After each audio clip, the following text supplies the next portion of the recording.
السلام علیکم ورحمۃ اللہ وبرکاتہ۔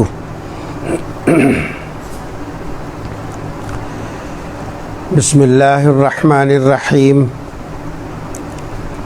الحمد للہ رب العالمین، والصلاة والسلام علی سید الانبیاء والمرسلین۔ لا الہ الا اللہ الحلیم الکریم، سبحان اللہ رب العرش العظیم، الحمد للہ رب العالمین۔ قال اللہ تبارک و تعالی فی کلامہ المجید والفرقان الحمید، فاعوذ باللہ من الشیطان الرجیم، بسم اللہ الرحمن الرحیم۔ ولا تقولوا لمن يقتل في سبيل الله اموات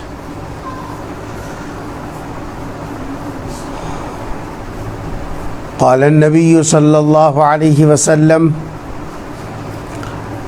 افضل الصيام بعد رمضان شهر الله المحرم، وقال النبي صلى الله عليه وسلم سیدہ شباب اہل الجنہ الحسن والحسین، او کما قال علیہ الصلاۃ والسلام۔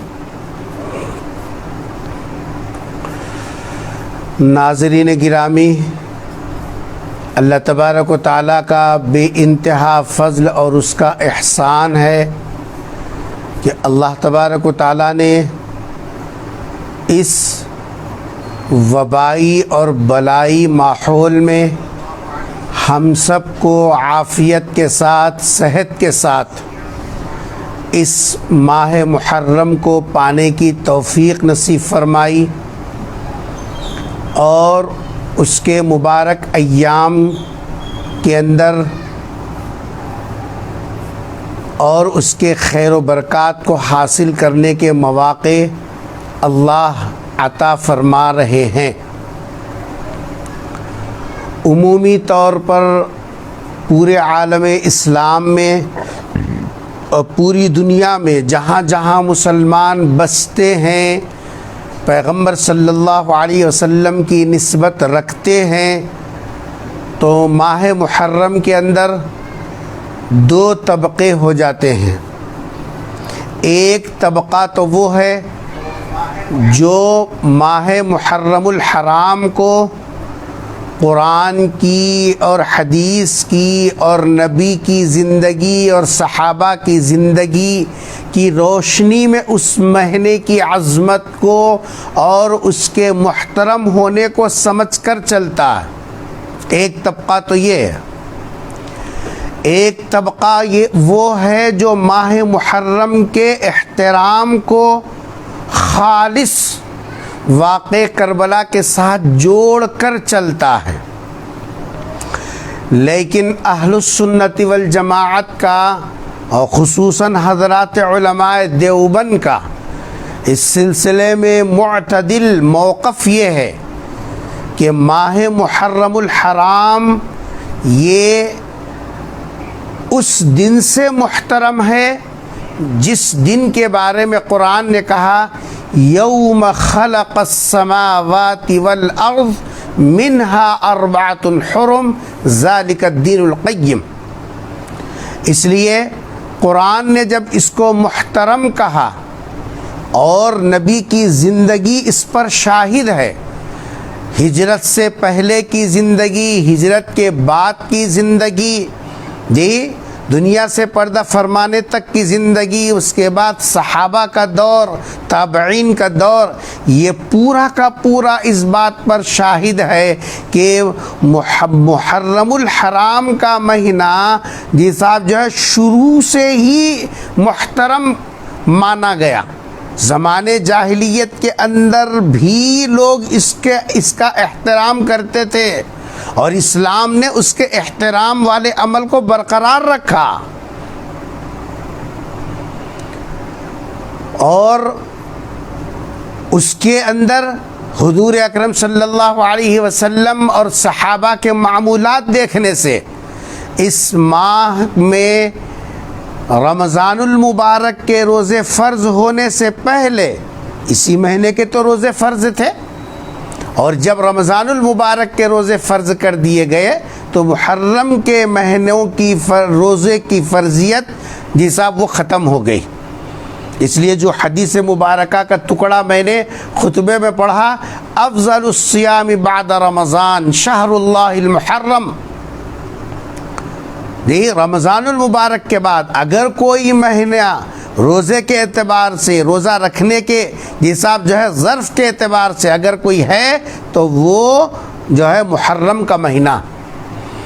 اس لیے 1442ویں ہجری کا یہ جو محرم الحرام کا مہینہ، جو اس وقت میں پوری دنیا میں ایک وبا پھیلی ہوئی ہے اور ایک جی صاحب جو ہے ابتلاء عام چل رہا ہے، ایسے موقع پر اللہ نے ہم سب کو صحت و عافیت کے ساتھ رکھا۔ اللہ سے دعا ہے کہ اللہ تبارک و تعالی ہم کو یہ صاحب عافیت والی زندگی نصیب فرمائے، دنیا کی زندگی کے اندر بھی خیر نصیب فرمائے اور آخرت کا خیر بھی اللہ ہمارے لیے مقدر فرما دے۔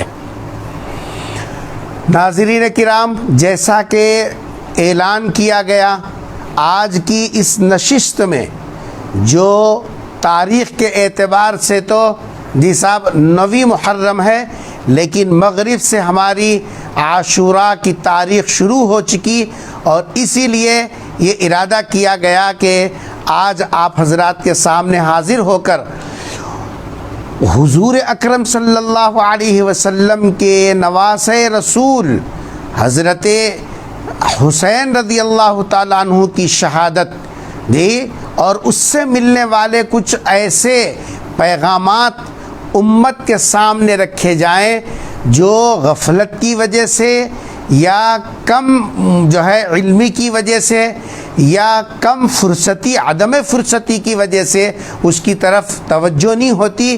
کوشش یہ کی جائے گی کہ وہ گوشے ہمارے سامنے آئیں۔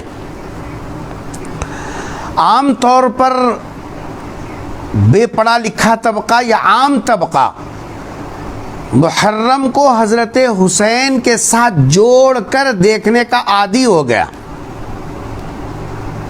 اور اس کے بغیر یوں سمجھ میں آتا ہے کہ حضرت حسین کو ہٹا دیں تو مسلمانوں کے ذہن سے محرم کے بارے میں جو عقیدت اور جو ہے اس کے تقدس کے جو جذبات ذہن و فکر کے اندر سمائے ہوئے ہیں، حضرت حسین رضی اللہ تعالیٰ عنہ کو تھوڑی دیر ہٹا دیں تو وہ تقدس، وہ سب کچھ ہباء منصورہ محسوس ہوتا۔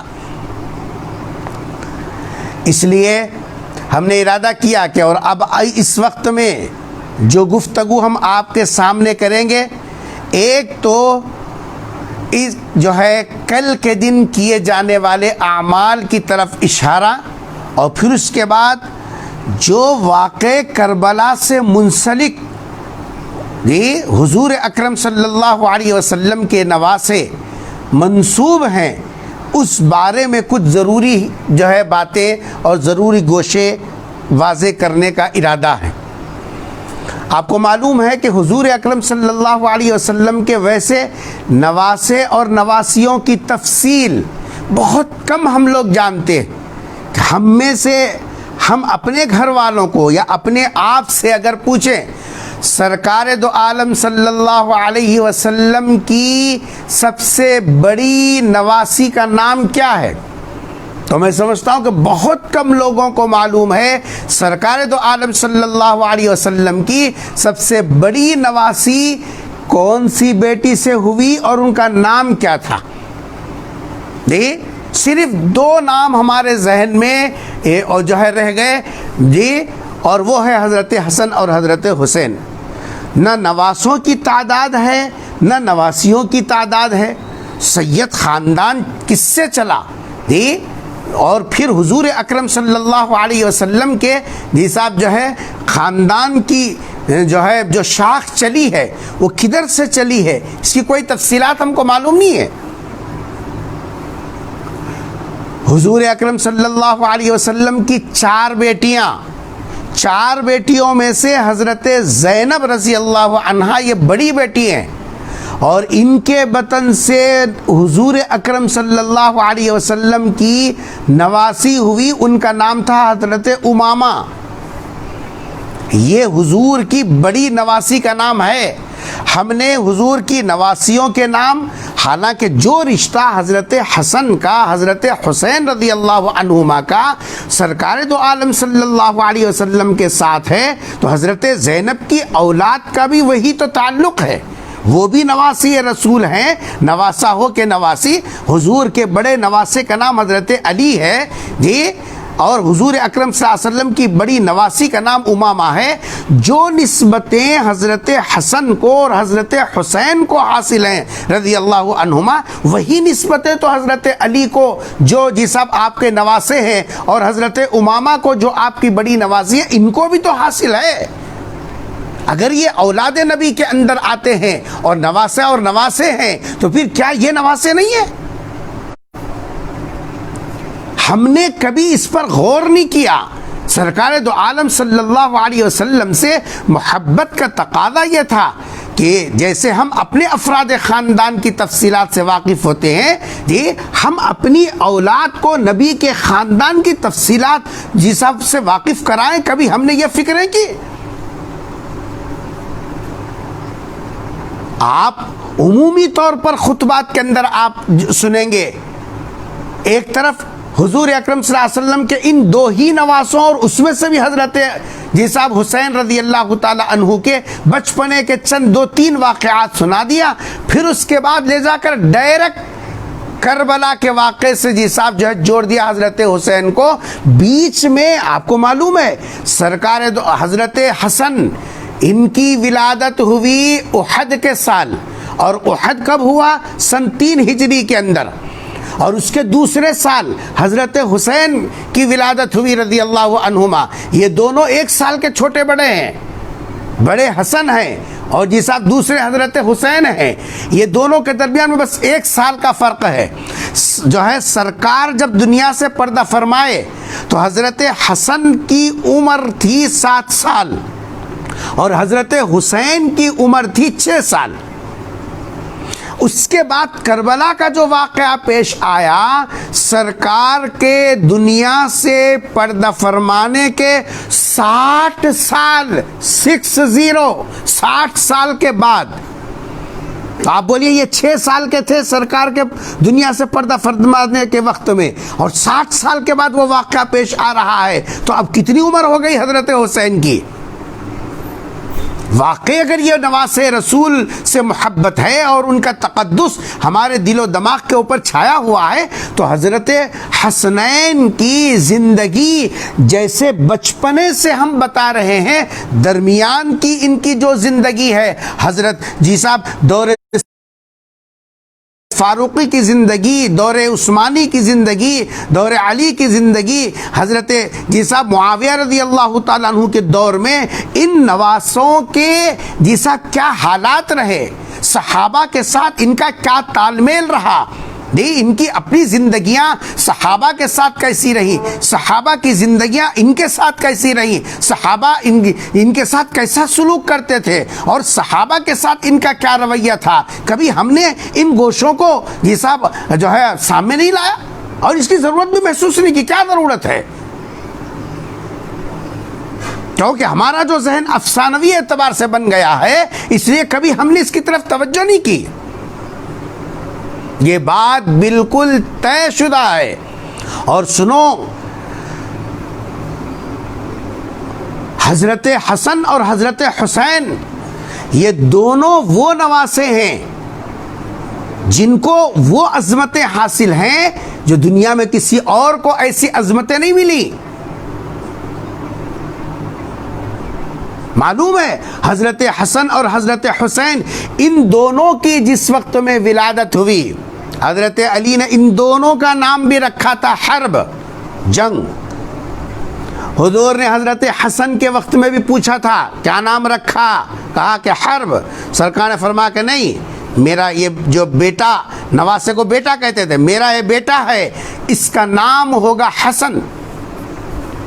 پھر جب دوسرے سال دوسرا بیٹا ہوا، حضور اکرم صلی اللہ علیہ حضرت علی نے جس صاحب نام پکارا حرب۔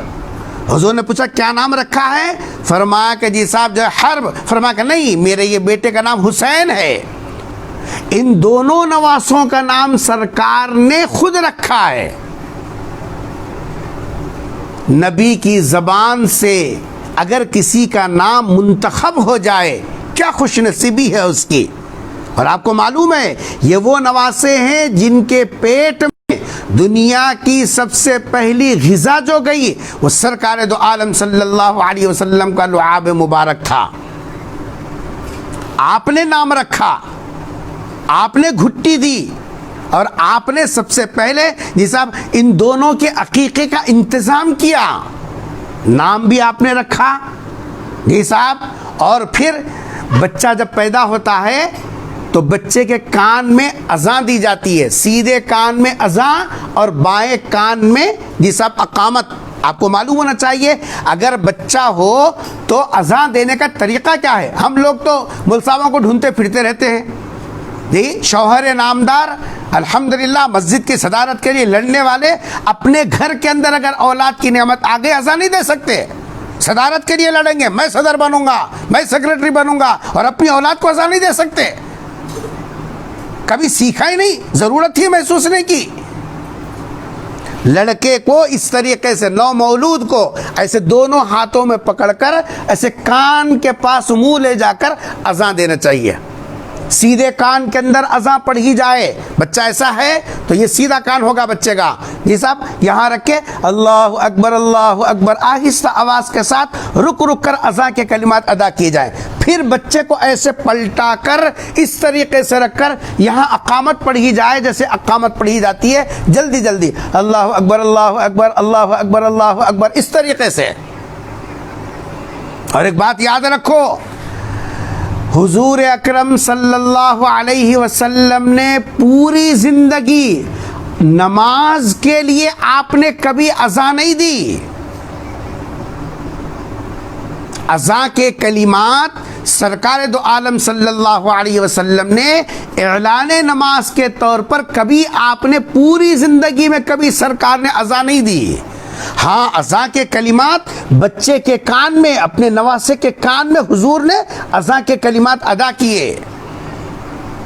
سوال یہ ہے کہ بھئی اذان اتنی بڑی فضیلت والا عمل, خود رسول اکرم صلی اللہ علیہ وسلم نے مؤذنین کے بڑے بڑے فضائل ارشاد فرمائے, لیکن آپ نے زندگی میں کبھی نماز کے لیے اذان نہیں دی. ہاں اذان نہیں دی, اور اس کی وجہ کیا ہے؟ محدثین کو اللہ تبارک و تعالیٰ جزا خیر عطا فرمائے. کیا بہترین تشریح اور کیسی بہترین جی صاحب جو ہے اس حدیث حضور اکرم صلی اللہ علیہ وسلم کے اس عمل کی کیسی حکمت بیان کی. ارشاد فرمایا کہ اصل یہ ہے کہ سرکار دو عالم صلی اللہ علیہ وسلم نے نماز کے لیے اذان اس وجہ سے نہیں کہی کیونکہ اذان کیا ہے؟ اللہ کے گھر کو اور اللہ کے ایک حکم کو ادا کرنے کی طرف بلانا. حی علی الصلاۃ, آؤ نماز کی طرف. حی علی الفلاح, آؤ کامیابی کی طرف. یہ بلانا ہے, بلانا ہے. اب اگر پیغمبر اذان دے اور اذان کے اندر کہے حی علی الصلاۃ, نبی کے زبان سے نکلے ہوئے اذان کی یہ جو ہے یہ کلمات اور یہ آواز جتنے کانوں سے ٹکراتی سب کا آنا نماز کے لیے لازمی ہو جاتا. اگر نہیں آتا وہ ایمان سے نکل جاتا, چونکہ نبی نے ان سے کہا تھا کہ آؤ, اور وہ نبی کے حکم کو سن کر انسنی کر دیا, لہذا وہ کیا ہو جائے گا؟ وہ ایمان سے نکل جائے گا. اس لیے حضور نے بلال سے کہا کہ بلال اذان کہو.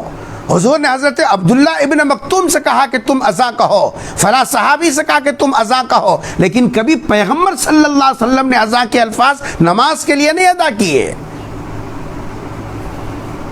وہ واقعہ آپ بارہا سنا. سرکار دو عالم صلی اللہ علیہ وسلم ایک مرتبہ یہ صاحب جو ہے مسجد نبوی تشریف لائے. غالب علی تھے یا کوئی اور تھے.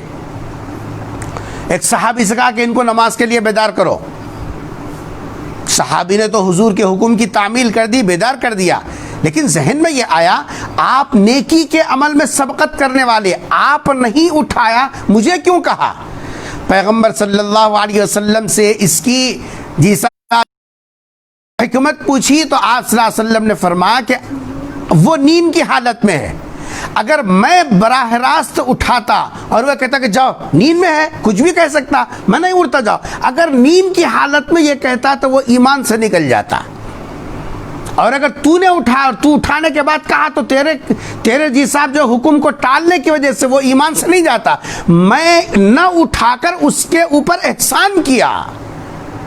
نبی کا اذان، نماز کے لیے اذان نہ دینا، یہ امت پر احسان ہے. یہ خیر، میں بتا رہا تھا کہ جب یہ نواسے ہوئے، نام بھی سرکار نے رکھا، اذان کے کلمات بھی سرکار نے جی صاحب جو پڑھے، اور گھٹی بھی سرکار نے اپنا لعاب حضرت حسین کے منہ میں ٹپکایا، حضرت حسن اور حضرت حسین کے. مزید عقیقہ بھی آپ نے کیا. نانا ہے، نانا. آج کل تو ہم خامخواہ کے لڑتے رہتے ہیں، بھائی ددیالی حق ہے، ننیال کیسا کرتے. کوئی بھی کرو، بچے کا حق ہے. ہمارے ہاں تو جی صاحب جو ہے چھٹی کی بڑی فکر ہے، چھلے کی بڑی فکر ہے. سرکار نے جو حقیقہ بتایا اس عقیقے کی کوئی فکر نہیں ہے. اور اس کے بعد جو گفتگو میں کر رہا ہوں وہ بڑی توجہ سے سننے کے لائق ہے. حضور اکرم صلی اللہ علیہ وسلم نے اس کے بعد سے ان دونوں نواسوں کی مکمل تربیت بھی فرمائی. حضور نے کیا فرمایا؟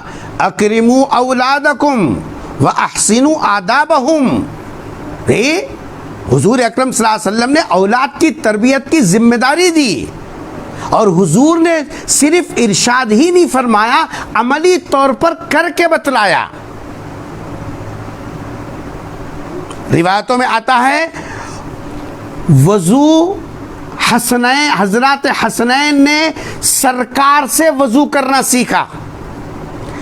کلمہ شہادت حضور اکرم صلی اللہ علیہ وسلم سے سیکھا.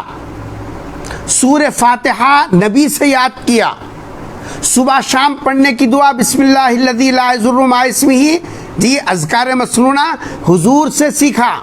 اعوذ بکلمات اللہ التامات من شر ما خلق، یہ دعا سرکار دو عالم صلی اللہ علیہ وسلم سے سیکھا.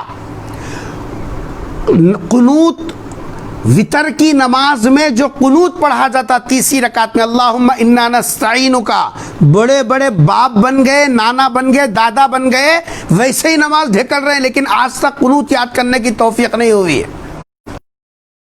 تو لڑنے سامنے خوب آتے ہیں، جلدی امام کی ٹانگ کھینچنے جلدی آ جاتے ہیں. اور حال یہ کہ وتر بھی پتہ نہیں ہے ان کو، وتر کی نماز میں قنوت کیسے پڑھتے ہیں، کیا پڑھتے ہیں. سرکار دو عالم صلی اللہ علیہ وسلم سے انہوں نے دعائے قنوت اللہم انا نستعینک سیکھی. سرکار دو عالم صلی اللہ علیہ وسلم سے یہ سب چیزیں سیکھی. حتیٰ کہ حضور نے ان کی جہاں جو ہے اذکار مسنونہ پڑھنے کی اور پھر نماز کی اور وضو کی درستگی کروائی، ساتھ میں حضور اکرم صلی اللہ علیہ وسلم سے انہوں نے حلال اور حرام کا سبق بھی سیکھا. وہ واقعہ کتنا مشہور ہے. کون واعظ ایسا ہوگا جو حضرت جی صاحب حضور اکرم صلی اللہ علیہ وسلم کے نواسے کا یہ واقعہ نہیں سناتے. گھر کے اندر زکوٰۃ کی کھجوریں پڑی ہوئی تھی. بڑے نواسے حضرت حسن نے اٹھا کر منہ میں رکھ لیا. سرکار دو عالم صلی اللہ علیہ وسلم نے حلق میں انگلی ڈال کر نکالا اور کہا کہ ہمارے لیے زکوٰۃ کی چیز جی صاحب حلال نہیں ہے. حضور نے ان کو حلال اور حرام کی تمیز بھی سکھائی. میری بات 100% کڑوی لگے گی آپ کو، اور پتہ نہیں کتنے لوگ کیا کیا بولیں گے، لیکن اللہ کو حاضر و ناظر جان کر آپ بتائیے، ہمارے بچوں کو کیا ہم نے وضو سکھایا؟ ہمارے بچوں کو کیا ہم نے جی صاحب جو ہے صبح شام کی دعا یاد کروائی؟ ہمارے بچوں کا جی صاحب سورہ فاتحہ ہم نے درست کیا؟ ہمارے بچوں کے معوذتین ہم نے جی صاحب درست کیے؟ ہمارے بچوں کا جی صاحب دعائے قنوت کبھی ہم نے سکھائی؟ حلال حرام کی تمیز تو دور کی بات ہے، اذکار مسنونہ کی جی صاحب جو تربیت بھی ہم نے نہیں کی. آج ہمارے بچے گلیوں میں دیکھو کیا کر رہے ہیں، گنپتی پپا موریا، گنپتی پپا موریا، بچے کو، اور نہ ماں کو احساس ہے، نہ باپ کو احساس ہے، نہ گھر کے لوگوں کو۔ ارے اولاد ہیں، نبی کے غلام ہیں، پیغمبر صلی اللہ علیہ وسلم کا کلمہ پڑھنے والے، ان کے سینوں کے اندر نبی اور نبی کی عقیدت کیسے گھسے گی؟ کبھی احساس بھی ہوا اس کا؟ بچے ہیں سمجھ کے ہم نے چھوڑ دیا۔ حضرت حسن کو کیا نبی نے چھوڑا؟ بچے سمجھ کر حلق میں انگلی ڈال کر نکالا۔ بچوں کی تربیت کی کس کی ذمہ داری ہے؟ جاؤ رے باہر مرو، کیا تو بھی کرو، باہر ڈھکل دیا، اپنا کام کر لیا۔ اور بچے کیا بول رہے ہیں؟ شرک کے کلمات زبان سے نکال رہے، نہ ماں کو احساس ہے، نہ باپ کو احساس ہے، اور جو بولے وہ جی صاحب بدنام ہے۔ آپ بتلائیے غیرت اسلامی کا تقاضا کیا ہے؟ ہمارے بچوں کی تربیت کس نہج پہ ہونا؟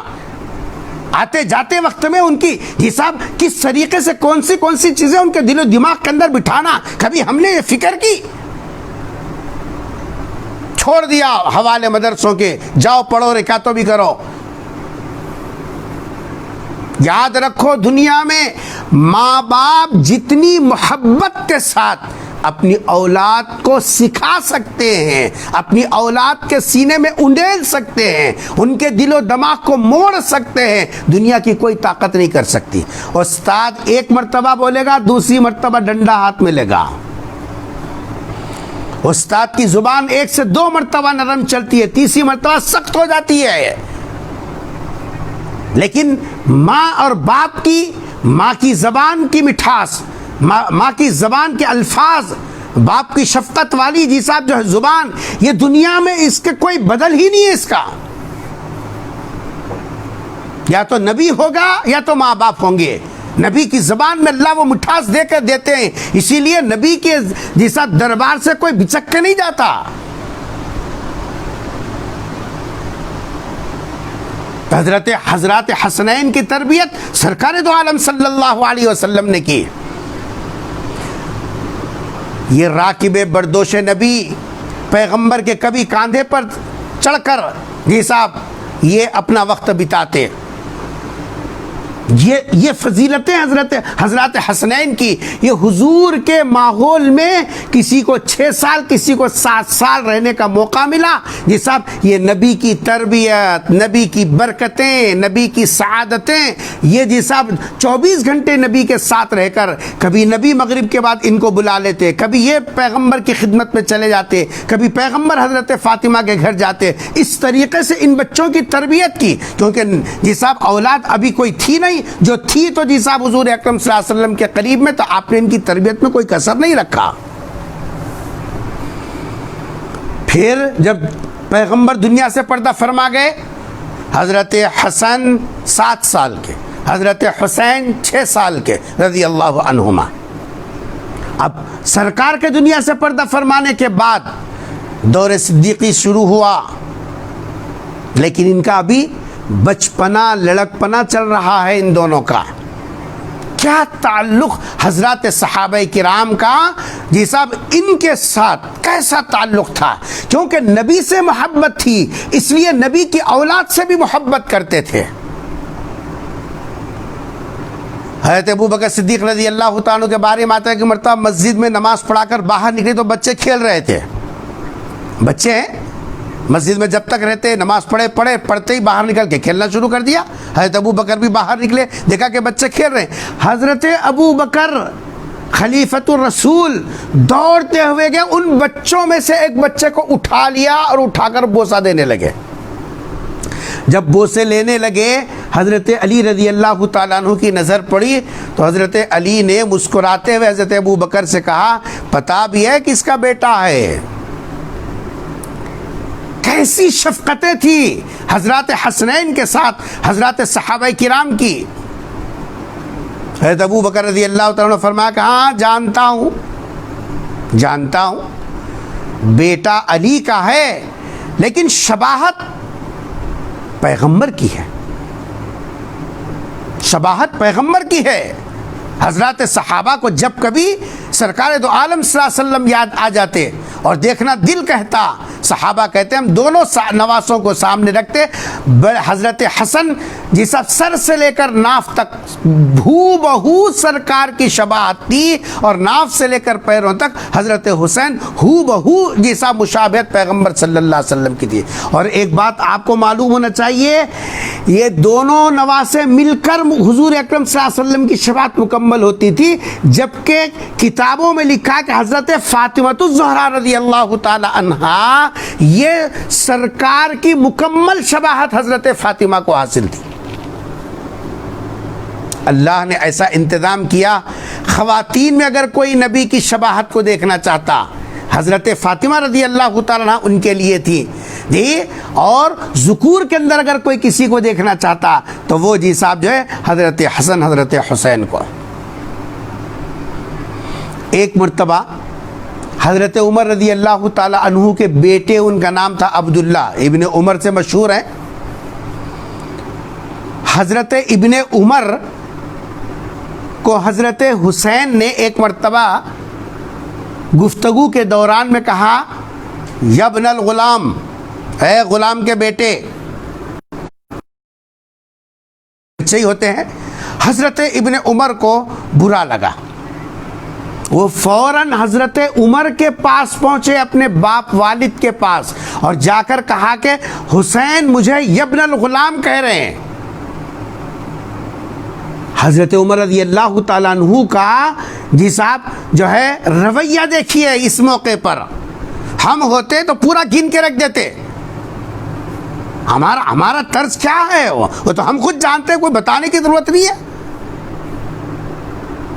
حضرت عمر رضی اللہ تعالیٰ نے جب یہ سنا کہ حضرت حسین نے میرے بیٹے کو اے غلام کے بیٹے کہا، تو اپنے بیٹے سے کہا کاغذ لے جاؤ اور لے جا کر اس پہ لکھا کے لاؤ۔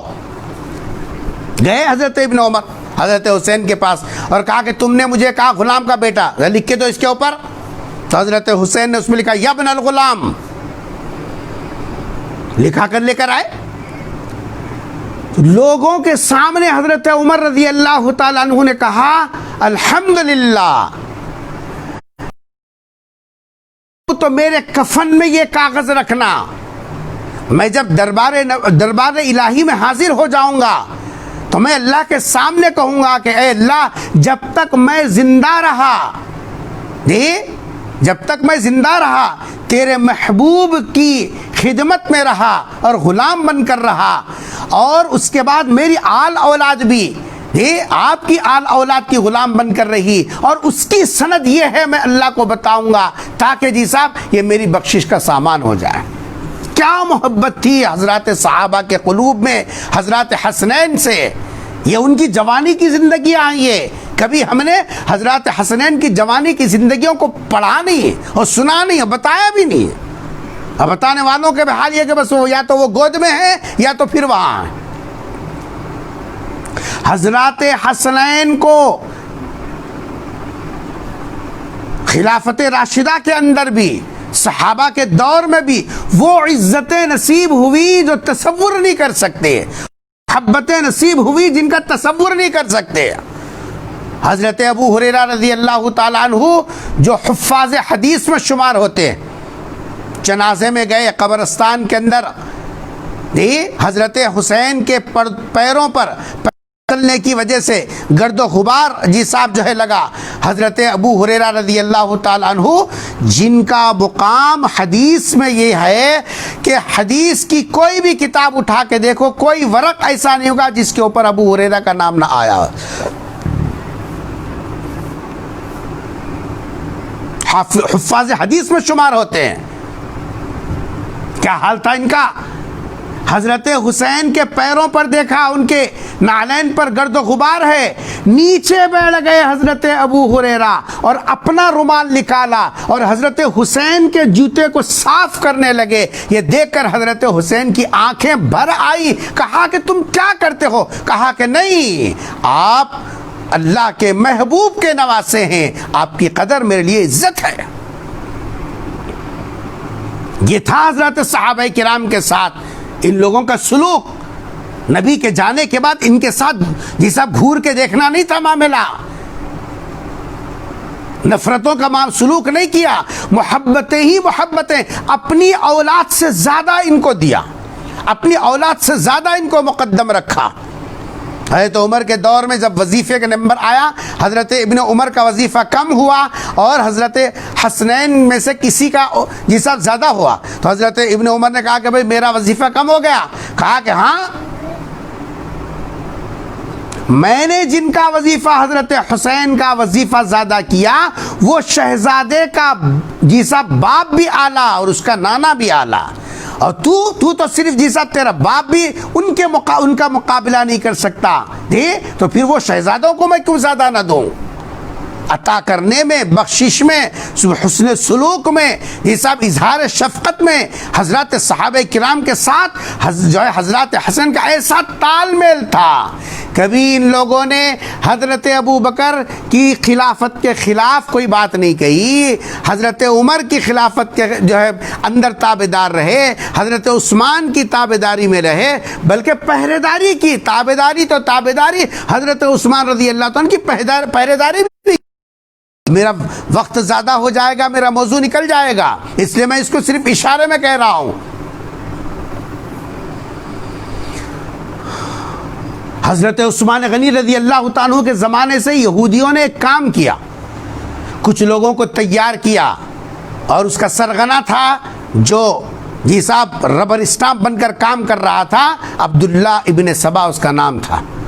اس نے ایک ایسی چال چلی جو مسلمانوں میں افتراق، انتشار، ٹوٹ پھوٹ یہ سب یہ پیدا ہو جائے۔ اسی کی کارستانی سے حضرت عثمان غنی رضی اللہ عنہ کی شہادت ہوئی، اور اسی کے کارندوں نے حضرت علی رضی اللہ عنہ کو شہید کیا، اور ان کا یہ سب مرکز تھا کوفہ۔ یہیں کے لوگ حضرت امیر معاویہ رضی اللہ تعالیٰ عنہ کے دنیا سے جانے کے بعد جب جی صاحب جو ہے یزید تختہ خلافت پہ بیٹھا، تو اس موقع پر حضرت حسین کو جی صاحب جو ہے خطوط لکھ کر مدینے سے نکلوایا یہی کوفہ کے لوگ، اور یہی وہ لوگ تھے قاتلان حسین، جو ہے یہ حضرت عثمان کے قاتل، حضرت علی کے قاتل جی، اور پھر یہ سب جو تحریکیں چلانے والے یہ وہی لوگ تھے جنہوں نے حضرت حسین رضی اللہ عنہ کو جب مدینے میں تھے خط لکھا۔ ایک دو خط نہیں، تاریخ اٹھا کے دیکھیے جی، اکبر نجیب آبادی کی تاریخ اور دارالمصنفین سے جو جی صاحب کتاب چھپی، جیسے حضرات صحابہ کرام کی جی صاحب سیرت، سیر الصحابیہ، صحابہ کتابیں اٹھا کے دیکھیے آپ، ان کے خطوط ایک نہیں دو نہیں 12,000 کی تعداد میں خطوط، اور ان سے کہا کہ بھئی یہاں یزید کی بیعت چل رہی ہے اور ہم یہ چاہتے ہیں کہ آپ آ جائیں تو آپ کے ہاتھ پر بیعت کریں گے، جبکہ یہ وہ جو خطوط لکھنے والے یزید کے ہاتھ پر بیعت کر چکے تھے، لیکن اندر سے دوسرا راستہ نکالا، آپ آ جائیں گے تو ہم اس کی بیعت کو توڑ کر تو آپ کے ساتھ چلیں گے۔ حضرت حسین رضی اللہ تعالیٰ عنہ مدینے سے نکل کر مکہ مکرمہ تشریف لائے، 4 مہینے تک تقریباً مکہ المکرمہ میں رہے اور غور و فکر کرتے رہے کہ آگے جانا نہیں جانا۔ ایک طرف خطوط کا سلسلہ ہے، اور وہاں سے ایک وفد بھی آیا، تقریباً 60 افراد کا ایک وفد آیا جیسا کوفہ سے، جو حضرت حسین کو لے جانا چاہتا تھا، اور یہ وہی جو حضرت حسین کو دراصل جی صاحب جو ہے اغوا کر کے ان کے بار بار ان کے ذہن میں ایک ہی بات ڈال کر جی صاحب ان کو وہاں سے ہٹا کر کوفہ کے راستے پر لگانا۔ چنانچہ حضرت حسین کا جب بار بار ذہن بنایا گیا اور جی صاحب کوفہ جانے کے لیے بار بار ان کے سامنے تذکرے آئے، تو حضرت حسین رضی اللہ تعالیٰ نے سوچا کہ بھئی ایک نہیں دو نہیں اتنے افراد لکھ رہے ہیں خطوط، تو چلو چلنا چاہیے۔ لیکن جتنے اس موقع پر جب حضرت حسین رضی اللہ تعالیٰ عنہ ارادہ کیا تھا کوفہ جانے کا 200 صحابہ کرام ابھی بقید حیات تھے، اس میں اجلہ صحابہ بھی تھے. ابن عمر رضی اللہ تعالی عنہ اس وقت میں موجود، حضرت ابن عباس جو رشتے میں نانا اور دادا لگتے تھے، ددیالی اور ننیالی رشتے سے، وہ بھی موجود، حضرت ابو سعید خدری موجود، بہت سارے صحابہ کرام موجود، 200 کی تعداد تک. سبوں کی رائے یہ تھی آپ مت جائیے، کوفہ کے لوگوں کا اعتبار نہیں. انہوں نے حضرت عثمان کو کیسے کیا، آپ کے والد حضرت علی کے ساتھ کیسے بغاوت کی، آپ کے بڑے بھائی کو زہر دے کر ختم کیا، مت جائیے. لیکن حضرت حسین کے ساتھ یہ جو 60 افراد کا ٹولہ لگ کر بار بار برین واش کر رہا تھا، بار بار ادھر جانے کی ترغیب دے رہا تھا، اور حضرت حسین جو ہے ان کے جو ہے برین واش کرنے اور ادھر کے خطوط کا سلسلہ دیکھ کر ارادہ کر چکے کہ چلو جو کچھ ہوتا ہے دیکھا جائے گا، چلو آگے بڑھیں گے. اور اس موقع پر حضرت حسین رضی اللہ تعالیٰ عنہ نے ایک کام کیا کہ اپنے صاحب ایک رشتہ دار مسلم بن عقیل رضی اللہ عنہ کو بھیجا کہ جا کر وہاں کے حالات دیکھو، دیکھ کر مجھے اطلاع کرنا. ہو گئے.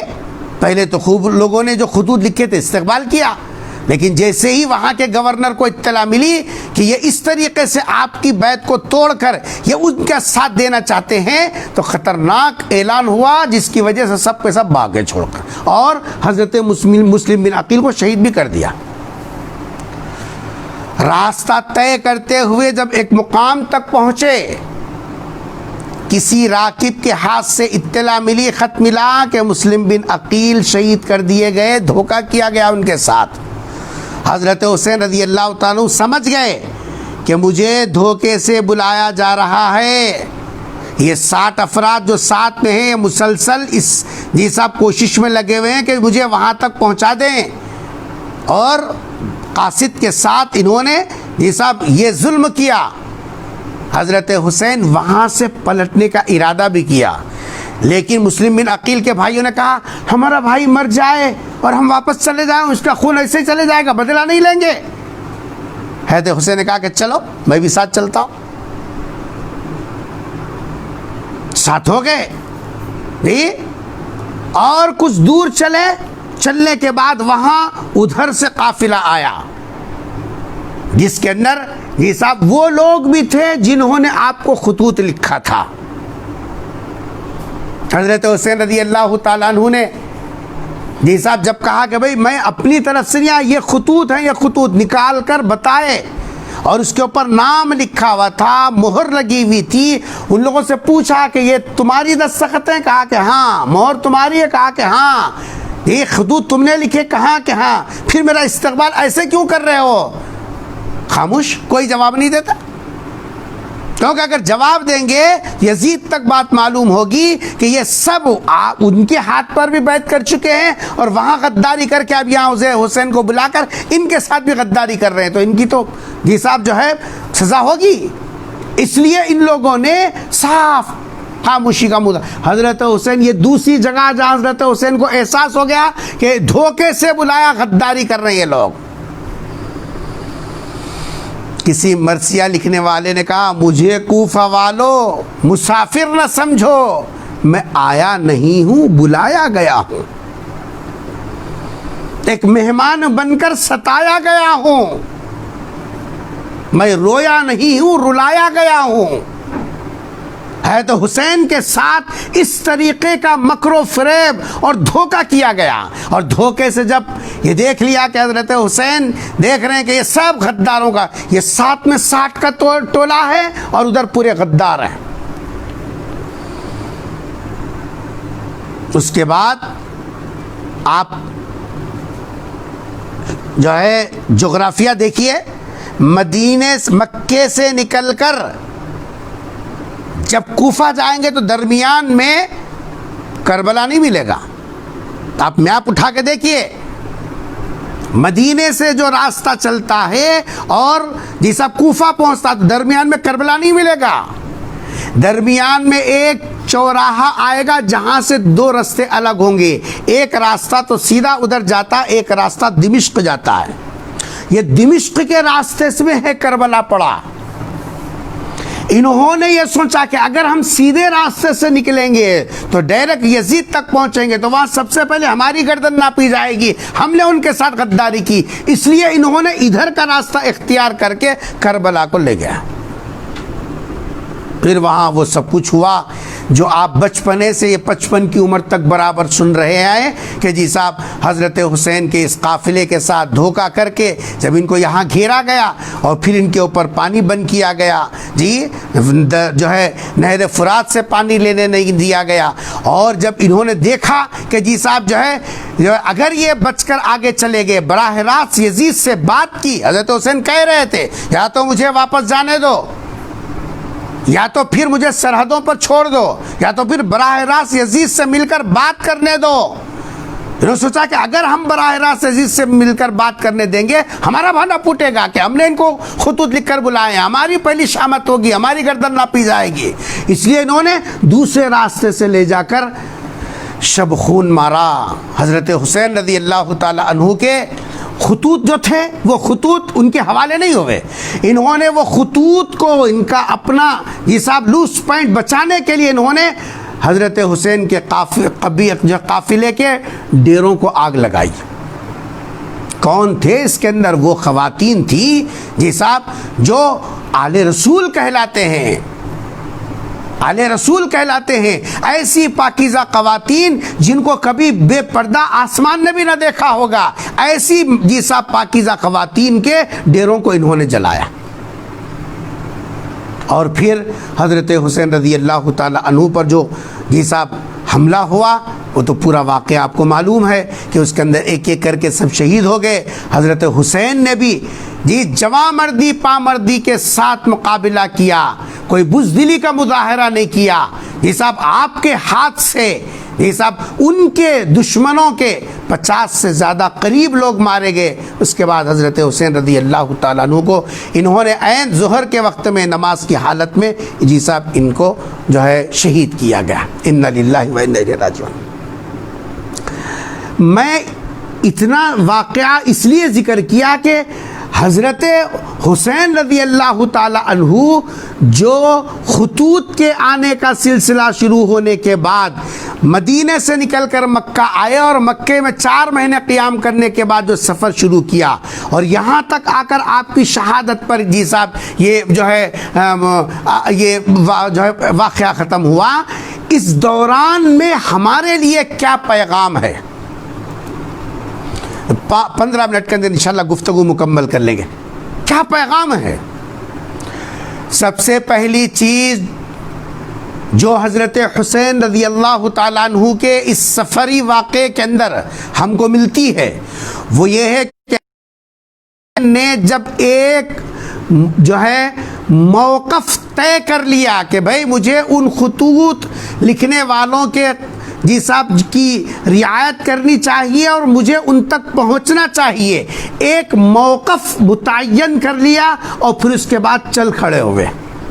لیکن کتنے مسائل آئے, کیسے مصائب سے دوچار ہونا پڑا, کیسے شدائد سے جی صاحب آپ کو سابقہ پڑا.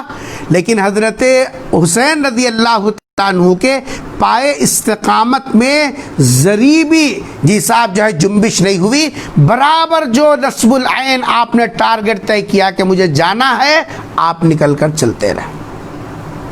اصطلاح میں حالانکہ پانی بند کیا جا رہا ہے, آپ کی آنکھوں کے سامنے آپ کے خیموں کو جلایا جا رہا ہے اور آپ کے افراد خاندان جی صاحب جو ہے کٹے جا رہے ہیں اور غفلت میں ان کو جی صاحب مارا جا رہا ہے اور وہ شہادت کا مرتبہ پا رہے ہیں. نبی کے نواسوں کے اوپر تلواریں جی صاحب سوتی جا رہی ہیں. حضرت حسین نے اپنا نصب العین نہیں بدلا بلکہ بڑے صبر کے ساتھ جی صاحب جو ہے آپ جمے رہے اور ڈٹے رہے. پہلا سبق یہ ہے مصائب آ جائیں, جو مسائل کے ساتھ شدائد آ جائیں حالات کے, تو ایسی صورت میں حسینی کردار یہ ہے, حضرت حسین کا حساب جو ہے عمل یہ ہے اور واقع کربلا کا پیغام یہ ہے کہ مسلمان اور ایمان والا جب کوئی موقف اختیار کر لے تو پھر اس کے اوپر ڈٹے رہنا, پیچھے نہیں ہٹنا, حالات چاہے موافق ہوں، حالات چاہے مخالف ہوں، اپنے موقف پر ڈٹے رہنا، صبر کرنا آنے والے حالات پر۔ قرآن نے کیا کہا؟ جی صاحب جو ہے وَلَمَنْ صَبَرَ وَغَفَرَ إِنَّ ذَلِكَ لَمِنْ عَزْمِ الْأُمُورِ، یہ جگر گردے والوں کا کام ہے صبر کرنا۔ وَلَمَنْ صَبَرَ وَغَفَرَ، اور لوگوں کی جی صاحب جو ہے اس طریقے کی نادانی والی حرکتوں کو نظر انداز کر دینا، یہ ہر عامی نہیں کر سکتا، ہر آدمی نہیں کر سکتا۔ إِنَّ ذَلِكَ لَمِنْ عَزْمِ الْأُمُورِ، جو جگر گردے والا ہوگا وہ یہ کام کر سکتا ہے۔ اور جہاں تک اپنے موقف پر ڈٹے رہنا، ڈٹ جانا، اگر آپ حضرات تھکے نہیں ہیں اور پوری بشاشت کے ساتھ میری گفتگو سن رہے ہیں تو اپنے دل کی تختی پر یہ مضمون لکھ لو، اس امت کی اسلاف کی بھی اور اس امت کی تاریخ کے اندر یہ بات آب زر سے لکھی ہوئی ہے کہ جب جب یہ امت اپنے موقف پر مضبوطی سے ڈٹی رہی، وہ چٹانوں سے ٹکرا گئے اور وہ اپنی منزل کو پا لیا۔ کوئی بھی جی صاحب سیلابی ریلے اور مخالفت کے طوفانی جھکڑ اس امت کو ہلا نہیں سکے۔ تاتاریوں کا حملہ ہوا لیکن اس امت کو نیست و نابود نہیں کر سکے۔ یہ جب یہ طے کر لیا، ایک موقف پر ڈٹے رہے، تو ان کو یہ صاحب مخالف طوفانوں سے ٹکرا جانا تو ان کی یہ صاحب جو ہے شان رہی، ان کی تاریخ رہی ہے۔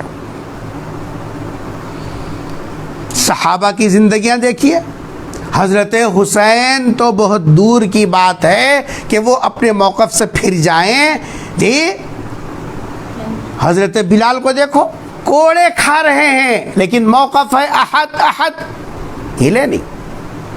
خباب ہیں، دہکتے انگاروں پر لٹایا جا رہا ہے، ان کے جسم کی چربی سے انگارے بجھ رہے ہیں، موقف سے ہٹے نہیں جی صاحب برابر۔ حضرت سمیہ ہے، پانی میں غوطے دیے جا رہے ہیں، دم جی صاحب گھٹ رہا ہے، لیکن حضرت سمیہ جی صاحب نے کہا ابو جہل سن، مکے کے پہاڑ اپنی جگہ سے ہل سکتے ہیں، سمیہ کے موقف میں تبدیلی نہیں آ سکتی ہے۔ یہ ہے موقف، موقف پر ڈٹے رہنا۔ چھوٹا منہ بڑی بات ہو جائے گی، آج تو 4 ہرے نوٹ اور 4 کرسی کے پائے اگر نظر آ جائیں، موقف ادھر سے ادھر ہوگا۔ مذبذبین بین ذالک لا الہ الا ولا الہ الا، ہماری یہ سب کیفیت ہی ہو گئی ہے۔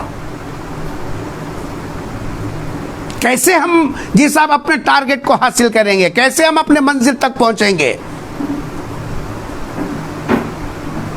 اربوں کی تعداد میں جی صاحب جو ہے مسلمان ہیں، لیکن ان کا کوئی موقف ہی نہیں ہے۔ جس ہندوستان میں ہم لوگ بس رہے ہیں، آپ پوری جی صاحب اپنی شناخت کے ساتھ تاریخ کے 1-2-3 جھروکوں سے جی صاحب آپ کو بھی گزارتا چلو۔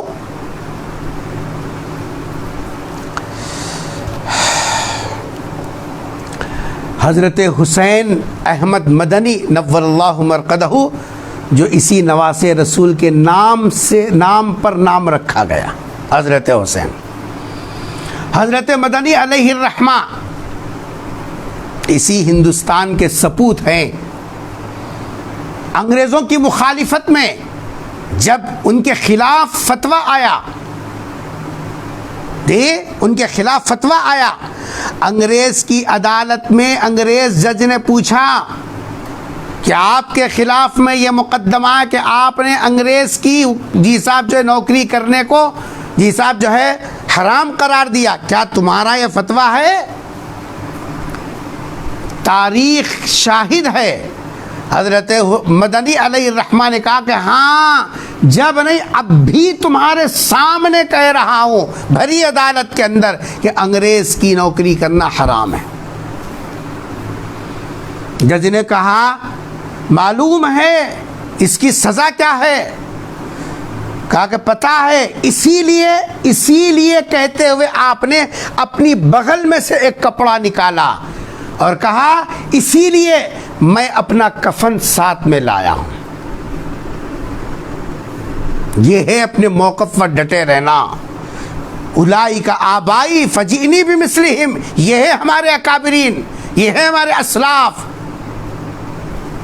نام صرف حسین نہیں رکھا تھا، حسینی کردار بھی تھا ان کی زندگیوں میں. ہندوستان ایسے ہی آزاد نہیں ہوا، غلامی کا توق ایسے ہی نہیں نکلا. ان کے پیچھے کیسے عزائم رہے، ان کے پیچھے کیسی قربانیاں رہی. اس ملک کی آزادی میں ہمارے بڑوں نے کیا حصہ لیا، ہماری تاریخ سے ہم خود واقف نہیں ہیں. اسی جگہ عدالت لگی اس ہندوستان کے پہلے وزیر تعلیم حضرت مولانا ابوالکلام آزاد، ان کے خلاف مقدمہ دائر کیا گیا. عدالت میں پیشی ہوئی. جج نے پوچھا ابوالکلام یہ خاموش رہے. ایک مرتبہ کہا کہ تمہارا نام ابوالکلام ہے؟ ابوالکلام کچھ نہیں بولتے، خاموش. دوسری مرتبہ پوچھا، خاموش. جی منشی نے کہا کہ ارے تم ہی کو تو بول رہے ہیں. کہا کہ ان سے کہو میرا نام لے کر بلائے. ابوالکلام تو لوگ کہتے ہیں، میرا نام تو نہیں ہے ابوالکلام، میری ماں نے تو ابوالکلام نام نہیں رکھا. کہا کہ اچھا تمہارا نام کیا ہے؟ فلاں ہے، نام لکھا. پھر پوچھا کہ تمہارے والد کا نام فلاں ہے، لکھا. اس کے بعد پوچھا کیا کرتے ہو، تمہارا پیشہ کیا ہے؟ سنو مسلمانوں،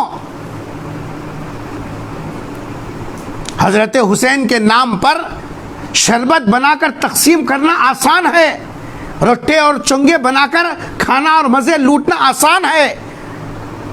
حسینیت پیدا کرنا بہت مشکل ہے. عزائم جن کے ہوں بلند، ارادے جن کے ہوں جی صاحب فولادی، ان کے سامنے سے جی صاحب یہ جو ہے باد مخالف ایسے گزر جاتی ہے جیسے سرسر. طوفانوں سے ٹکرانا جی صاحب یہ ان لوگوں کا کام ہے جو اپنے اندر حسینی کردار رکھتے ہیں، حسینی عزم رکھتے ہیں. موقف پر ڈٹ جانا. نام صرف حسین نہیں رکھ لیا تھا، کام بھی ویسے ہی تھا. ابوالکلام نے کہا جج سے اگر میں اپنا پیشہ بتاؤں، تمہارا ورک کیا ہے، کیا کرتے جی، تو تم گھبرا جاؤ گے. کہا کہ بتاؤ. کہا کہ میرا پیشہ انگریز کے خلاف لڑنا. کیسی جرأت ہے، کیسا اپنا موقف. معلوم ہے کہ جج کے اور عدالت کی کرسی پر مخالف کبھی بھی کسی بھی وقت میں جی صاحب جو ہے پھانسی کی سزا دے سکتا ہے، لیکن اپنے موقف سے ہٹے نہیں، اپنے موقف پر مضبوط ڈٹے رہے. تب جا کر یہ ہندوستان آزادی کی جی صاحب جو سانس لے رہا ہے، غلامی کے توق کو نکال کے پھینکا. یہ ہمارے بڑے صرف نام کی نسبتیں نہیں رکھتے تھے. حسین احمد مدنی واقعی اپنے اندر کردار حسینی رکھتے تھے. ایسے کردار حسینی کی بدولت ہی ہندوستان آزاد ہوا. غلامی کی زنجیریں توڑ جی صاحب ٹوٹی اور انگریز یہاں سے بھاگا اور آزادی کی سانسیں لی. یہ ہمارے اسلاف ہیں، ہمارے اسلاف. حضرت حسین رضی اللہ تعالی عنہ کے اس سفر میں پہلا سبق تو ہم کو ملا صبر. رونا دھونا نہیں، حالات آ جائیں واویلا نہیں بچانا. یہاں رک کر ایک تھوڑی سی ایک صبر کے اوپر ایک بات ذہن میں آ گئی. دیکھو سرکار اللہ کے محبوب ہیں، یہ محبوب کے نواسے، محبوب نواسے ہیں.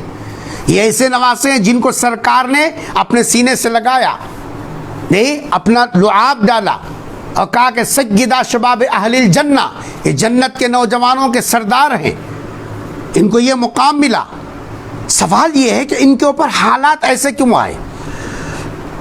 سنو ذرا، ایک بات یاد رکھو. اصول یہ ہے اللہ تبارک و تعالی جن کو اپنا مقرب بنانا چاہتا ہے تو اس کو آزمائشی مراحل سے گزارتے ہیں. آزمائشی مراحل سے گزارتے ہیں۔ حضرت ابراہیم علیہ السلام خلیل اللہ بنے، زندگی دیکھو کیسی آزمائشوں سے گزری۔ قرآن نے کہا وَإِذِ ابْتَلَىٰ إِبْرَاهِيمَ رَبُّهُ بِكَلِمَاتٍ فَأَتَمَّهُنَّ، پھر اللہ نے اعلان کیا سلام علی ابراہیم انا کذالک نجزی المحسنین ان ھذا لہو البلاء المبین۔ پھر خلیل کا مرتبہ ملا۔ ان کو جو ان کے اوپر جو مسائل آئے جیسا تکالیفیں آئیں، اتنا ان کو ستایا گیا، اور تلواروں کے جیسا ایک نہیں دو نہیں 72 تیر اور تلوار کے حضرت حسین رضی اللہ تعالیٰ عنہ کے جسم پر زخم لگے۔ اندازہ کیجئے، جسم چھلنی چھلنی کر دیا تھا۔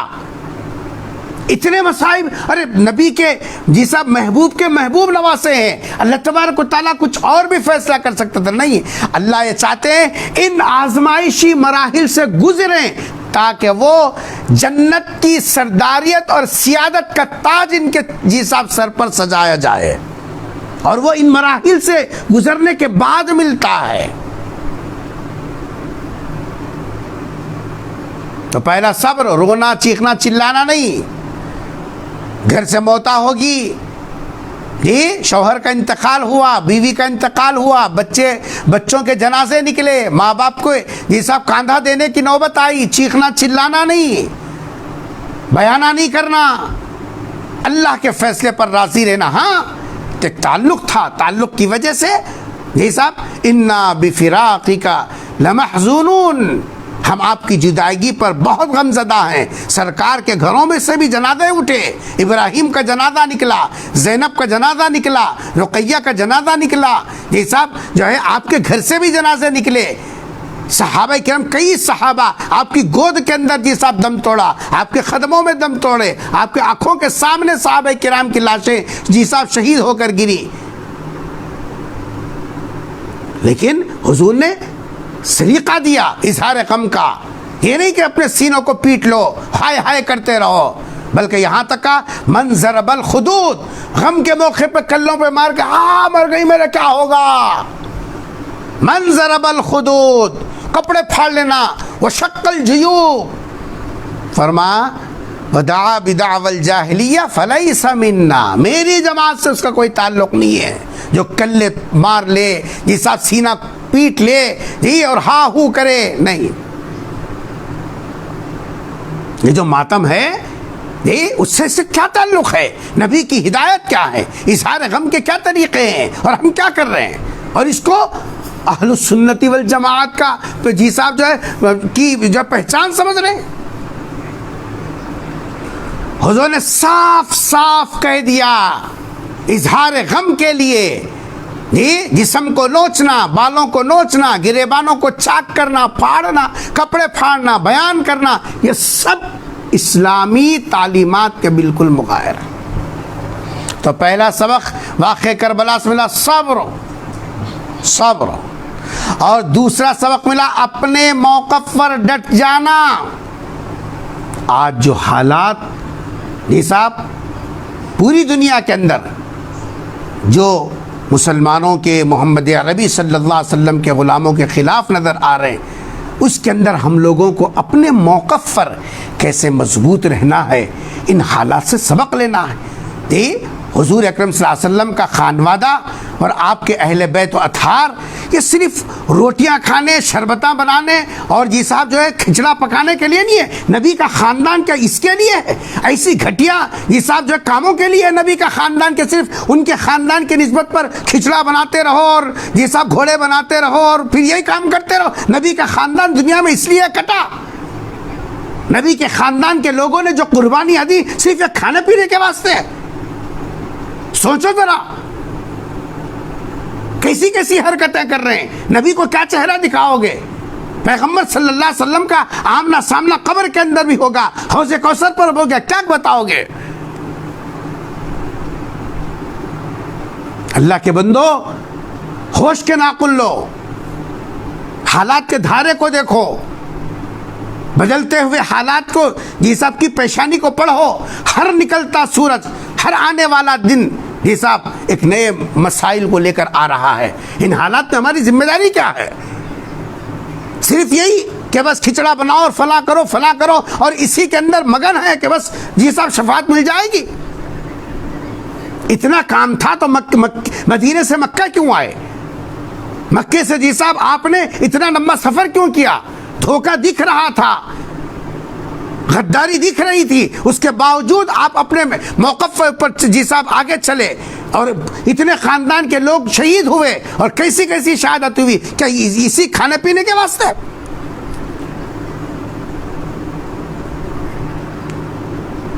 اور جی صاحب عجیب تماشا، کیسے خرافات میں مبتلا ہو گئے، اللہ کے غضب کو دعوت دینے والے، نبی کے خاندان کے افراد کی شبیہ بنا کر اس کو سواری اور پیر کا نام دے دیا گیا، اور پھر اس کے ساتھ منتوں کا سلسلہ، اس کے ساتھ جی صاحب چڑھاووں کا سلسلہ، پتہ نہیں کیا کیا کر رہے، کیسے خرافات۔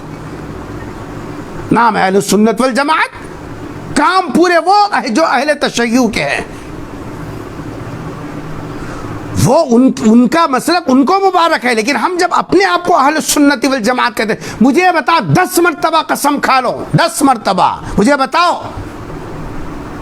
یہ جو حضرات صحابہ کرام اور خصوصاً نبی کریم صلی اللہ علیہ وسلم کے خانوادے اور اہل بیت اور آل کے ساتھ جو کربلا کے اندر شہید ہوئے، ان شہیدوں کے نام پر علی اصغر، علی اکبر جی صاحب جو سکینہ اور فلاں جو اس طریقے کے نام کے جو سواریاں بنا کر جی صاحب جو بے حرمتی نبی کے خاندان کے ساتھ کر رہے ہو، مجھے بتاؤ ایسا عمل ان کے نام کی سواریاں بنانے میں، کسی ایک ولی کا نام تم بتا دو مجھے، جو سزا تم دو میں اس کے لیے تیار ہوں۔ حضرت عبد القادر جیلانی رحمۃ اللہ علیہ پیران پیر، کبھی زندگی میں پیروں کے پیر ہیں، پیروں کے پیر، کبھی آپ نے اپنی زندگی مجھے بتا دو کسی چھوٹی سی کتاب میں حضرت پیران پیر نے ایک مرتبہ علی اصغر کی پیر اور سواری اٹھائی تھی، مجھے بتاؤ۔ حضرت خواجہ نظام الدین اولیاء رحمۃ اللہ علیہ، ہندوستان تو اولیاء کی سرزمین ہے، کتنے بڑے بڑے اولیاء مدفون ہیں یہاں، ختم، جو علاقے میں چلے جاؤ کوئی نہ کوئی ولی آرام کر رہا ہے۔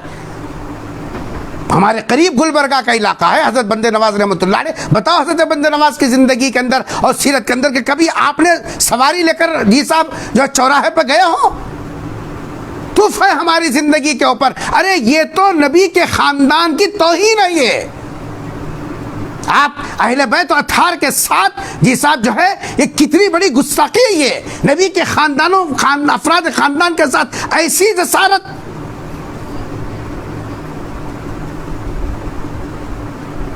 اللہ سے ڈرو ایسے کاموں سے۔ تو میں آپ کو بتاتا، ایک پیغام صبر کا، دوسرا اپنے موقف پر ڈٹے رہنا، اور تیسرا اور آخری پیغام جو مختصر سا اس وقت میں آپ کو بتا دوں، اور وہ ہر واز کے اندر چونکہ رہتا ہے اس لیے میں نے اس کو آخر میں کر دیا، وہ ہے حضرت حسین کا نماز کا اہتمام۔ نماز کا اہتمام، حضرت حسین دیکھ رہے تھے کہ دشمنوں کی تلواریں نیام سے باہر ہیں اور میرے افراد خاندان کے خون سے تربتر ہو رہی ہیں، اور نماز کا وقت آیا تو آپ سجدے میں اپنا سر رکھ لیا۔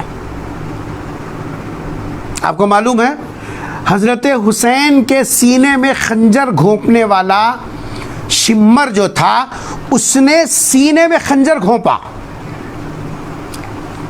آدمی سجدے میں جاتا تو سینہ کہاں رہتا؟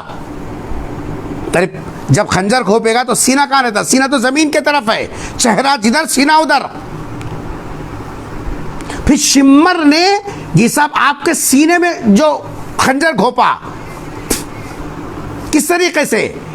سجدے میں حضرت حسین ہیں، توجہ، پوری روح، پوری سوچ، پوری فکریں اللہ کی کبریائی کی طرف، زبان پہ سبحان ربی الاعلی، میرے بلند رب اور بلند و بالا رب، تیری شان بڑی جو ہے اونچی ہے۔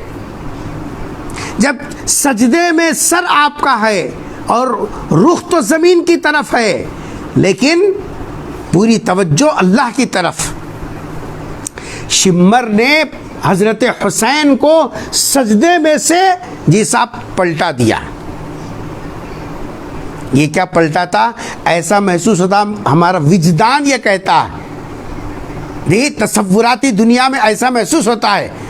اللہ تبارک و تعالیٰ نے حضرت حسین کی یہ سب سجدے کی کیفیت کو ایسے بدل دیا کہ رب یہ دیکھنا چاہتا ہے کہ جب اس طریقے سے لٹا دو کہ چہرہ آسمان کی طرف ہو جائے. حسین کی توجہ تو اللہ کی طرف ہے، اللہ کی نگاہ، رب کی نگاہ حسین کے چہرے پر ہے، اور اللہ یہ دیکھ رہے ہیں کہ حسین کیسی جی صاحب جو ہے شان کے ساتھ میرے دربار میں آتا. اہتمام صلاۃ، اہتمام نماز. بس یہ چند گزارشات تھیں جو اس موقع پر آپ کی خدمت میں اپنی ذمہ داری سمجھ کر. ہر سال تو اس موقع پر بہت سارے اسفار ہوتے تھے، اور جگہ بجگہ جہاں اللہ توفیق دیتا تھا، نہیں احباب کی محبتوں کے طفیل میں جی صاحب دور اور قریب کے اسفار ہوتے، اور ان کی خدمت میں پہنچ کر اہل بیت و اطہار کے جی صاحب مناقب اور ان کے جی صاحب جو سیرت کے پہلو اور ان کی اخلاقی زندگی، یہ مختلف گوشے جی صاحب پیش کرنے کا اللہ تعالیٰ جی صاحب موقع دیتا تھا. لیکن اس وقت میں جو وبائی جی صاحب جو ہے ماحول چل رہا ہے، اس کے اندر چونکہ جی صاحب ایسے حالات نہیں رہے، اس لیے جو ہے بہت سارے احباب کا تقاضا بھی ہوا، اور جمعہ کی نماز میں بھی اتنی لمبی اور طویل گفتگو کرنے کا موقع بھی نہیں ہے.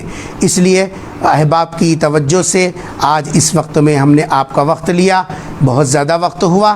اللہ تبارک و تعالیٰ جی صاحب حضرات جو ہے شہدائے کربلا جو حضرت حسین رضی اللہ تعالیٰ عنہ کے ساتھ میں جی صاحب اپنی جان کا نذرانہ پیش کیا، اللہ تعالیٰ ان شہدائے کربلا کی طفیل میں اللہ پوری دنیا سے اس وبائی مرض کو ختم فرما دے، اور خصوصاً امت مسلمہ کی حفاظت فرمائے. اور جو بیمار ہیں، صحت کے لیے ایڑیاں رگڑ رہے ہیں، دواخانوں کے حوالے ہیں، اللہ جی صاحب ان کے مقدر میں زندگی ہو تو عافیت والی اور راحت والی زندگی نصیب فرمائے. اور اگر مقررہ وقت آ پہنچا ہو تو اللہ تبارک و تعالیٰ اپنے جیوان رحمت میں جی صاحب ان کو جگہ عطا فرما دے. اور جو ہمارے اکابرین کے دنیا سے جانے کا ایک سلسلہ اللہ کے فیصلوں سے ہو رہا ہے، اللہ سے دعا ہے کہ اللہ تعالیٰ ہم کو ان کا بہترین نعم البدل عطا فرمائے. اور امت جو ان موقعوں پر جن خرافات کے اندر مبتلا ہے، مردوں سے زیادہ عورتیں دینی علم نہ ہونے کی وجہ سے کئی خرافات زمانے سے گھروں کے اندر گھسے ہوئے، گھروں میں کیا گھسے، دماغوں میں بھی گھسے ہوئے، کسی حالت میں وہ چھوڑنا نہیں چاہتے. اس لیے یہ خرافات سے اپنے آپ کو بچائیے. یہ پیرلا پنڈگا جی صاحب، یہ سواریوں کی عید، سواریاں آنا، آپ دیکھو سواری آتی، سواری کیسے لوگوں پہ آ رہی مارو، جن کو وضو کا طریقہ نہیں آتا، جو ہفتہ بھر طہارت سے نہیں رہتے، ان کے اوپر حضرت حسین کی روح اور حضرت حسین کی سواری آ رہی ہے. حضرت حسین تو اس پاکیزہ نبی کے نواسے ہیں جس پاکیزہ نبی پر کبھی مکھی تک نہیں بیٹھی. اللہ نے تو اپنے نبی کی اس طریقے سے پاکیزگی کا جی صاحب جو ہے نظام بنایا. اس نبی کے نواسے کی روح اتنی جی صاحب ہو گئی کہ یہ جس کو غسل کا سلیقہ نہیں ہے، جو کا حاضر باش نہیں ہے، اس کے اوپر حضرت حسین کی سواری آ جائے. سوچو ذرا کیسی باتیں، نہ عقل کو لگنے والی، نہ جی صاحب عقل میں اترنے والی، بس اندھی ہے، بس سنا فرمایا سنا، بس ختم. یہ چل رہا سب سے بڑی دلیل، فرمایا سنا، آگے کچھ نہیں ہے. تو تماشا یہ کہ ان سے منتیں مان رہے ہیں. قرآن کیا کہتا ہے؟ انی نذرت للرحمن، نظر اللہ کا حق ہے، رحمان کا حق ہے.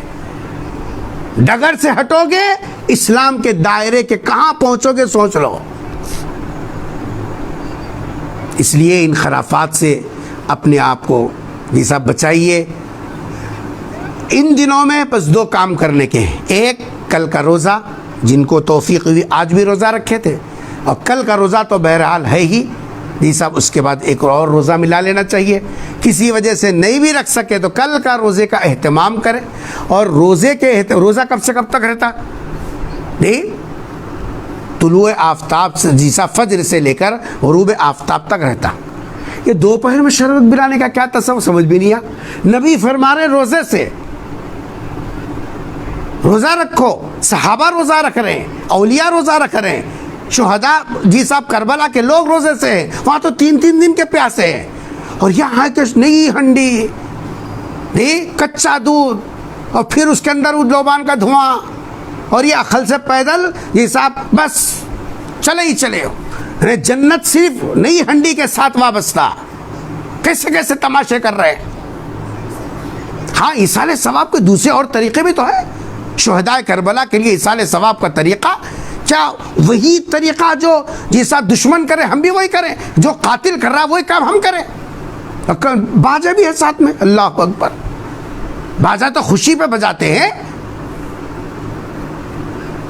کیسے کیسے کام کر رہے ہیں ہم لوگ. قرآن چھوڑ دیا، نبی کی سنت چھوڑی، سب کچھ چھوڑ دیا. بس شرم سے مرنا چاہیے ایسے لوگوں کو جو یہ سمجھ رہے ہیں کہ ان کے اندر حضرت حسین کی سواری آ رہی ہے. بدبختی ہے ایسی سوچ رکھنا. حضرت حسین کی جی صاحب جو ہے عظمت کو داغدار بنانا ہے. یہ اہل بیت کے مقام و مرتبے کو گھٹانا ہے. یہ کیا منہ دکھائیں گے رسول اکرم صلی اللہ علیہ وسلم کو ایسے عقیدے رکھ کر. اس لیے ان خرافات سے اپنے آپ کو بچاؤ. کل کا روزہ رکھو. اور ایک روایت میں حضور نے فرمایا کہ 10 تاریخ کو اپنے گھر والوں کا، اپنے لنگر لگاؤ نہیں، اپنے گھر والوں پر جی صاحب دسترخوان وسیع کرو. تو اپنے گھر میں اچھا پکاؤ. نہیں، یہ 2 کام حدیث سے ثابت ہیں. اس کے علاوہ جتنے سب خرافات ہیں، اللہ سے دعا ہے کہ اللہ تبارک و تعالی ہم سب کو حضرات صحابہ کرام کے نقش قدم پر چلنے اور جی صاحب اپنی اگلی زندگی کو، ان کی زندگی کو مشعل راہ بلا کر چلنے کی اللہ توفیق نصیب فرما دے. اے اللہ کرم کا، عافیت کا، سہولت کا معاملہ فرما دے. اے اللہ شہداء کربلا کو جزا خیر عطا فرما. اے اللہ ان شہداء کربلا کی اے اللہ قربانیوں کے برکت سے اے اللہ اس وبائی امراض سے پوری امت کی، پوری ملت کی، پورے ملک کی، پوری دنیا کی حفاظت فرما. اے اللہ جو معاشی بحران دستک دے رہا ہے اے اللہ اس کے مسائل سے اے اللہ سب کی حفاظت فرما دیجئے. اے اللہ آپ رزاق ہیں، اسباب رزق آپ پیدا کرنے والے ہیں. اے اللہ سب کے لیے حق حلال کی روزی مقدر فرما دے. جو بے روزگار ہیں ان کے لیے روزگار کے مواقع فراہم فرما دے. اے اللہ اس ملک کی حفاظت فرما. مساجد کی، مدارس کی، خانقاہوں کی، اے اللہ مراکز کی، اے اللہ ہمارے اکابرین کی، اے اللہ جو ہمارے جی صاحب جو قائدین ہیں، سرپرست ہیں، اے اللہ جو امت کی نیا کو کھے رہے ہیں اور قیادت کا بیڑا اٹھائے ہوئے ہیں، اے اللہ ان سب کو حفاظت فرما دیجئے.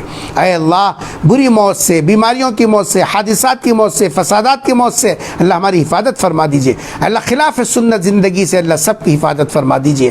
ہم سب کی طرف سے نام بنام اپنے حبیب پاک حضرت محمد مصطفیٰ صلی اللہ علیہ وسلم کی خدمت میں درود و سلام کا نذرانہ پہنچا دیجئے. اللہم صلی علی محمد کلما ذکرہ الذاکرون وصلی علی محمد کلما غفلا ذکر الغافلون. سبحان ربک رب العزت عما یصفون وسلام علی المرسلین والحمد للہ رب العالمین.